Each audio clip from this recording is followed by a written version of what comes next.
As a part of our DBA course, we start with SQL concepts first, then go for core DBA, then Azure, okay, step by step. And the detailed checklist activities for SQL basics and core DBA left side item, left side element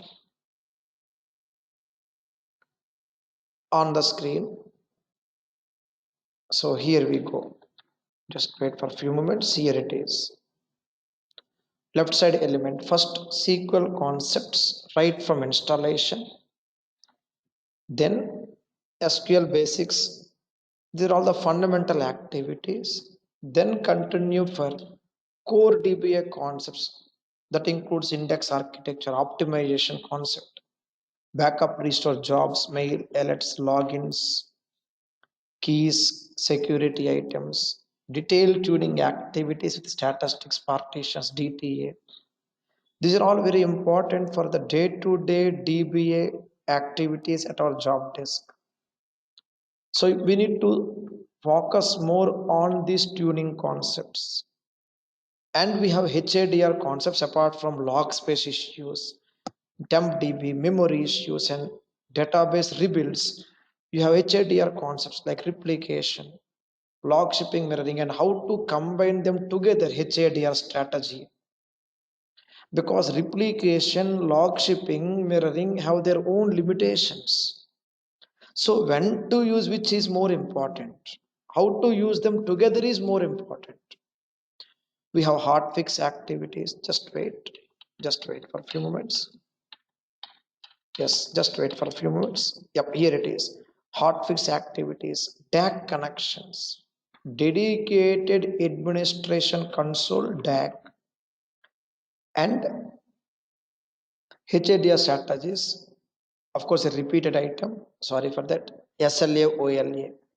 For project work, this SLA, OLA is important. Service level agreement, operational level agreement, SLA, OLA, both.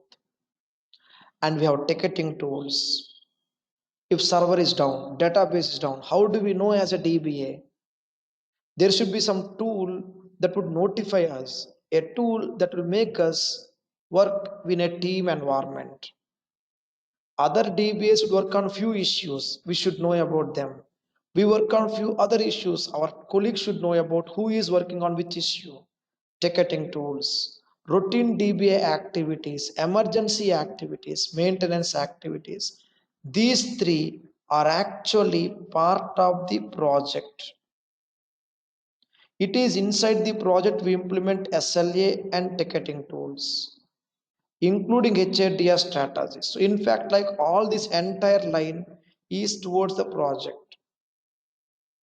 One line for HADR, one line for tuning, one more for regular activities, issues and solutions.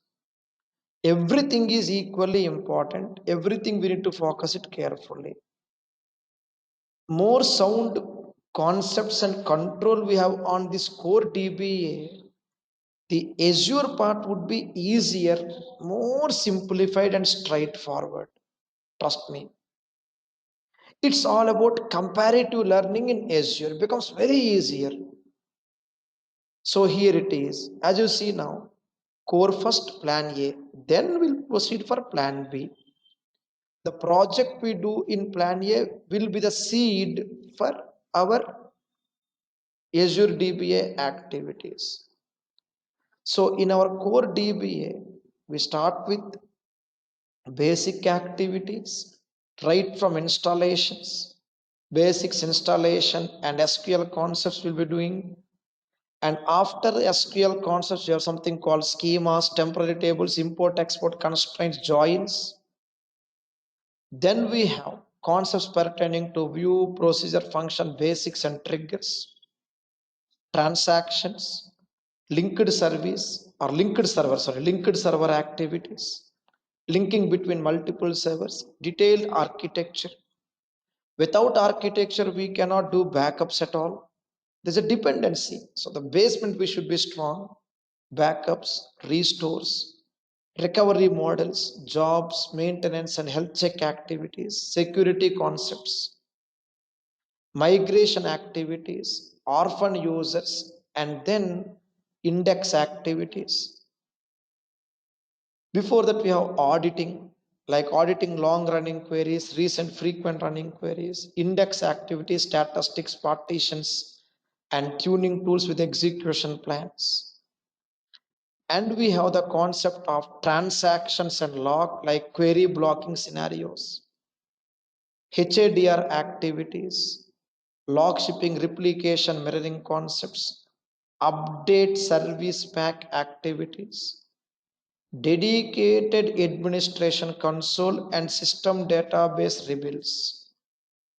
Once you complete all the core DBA concepts and the project work, then happily proceed for the Azure activities, Azure DBA activities.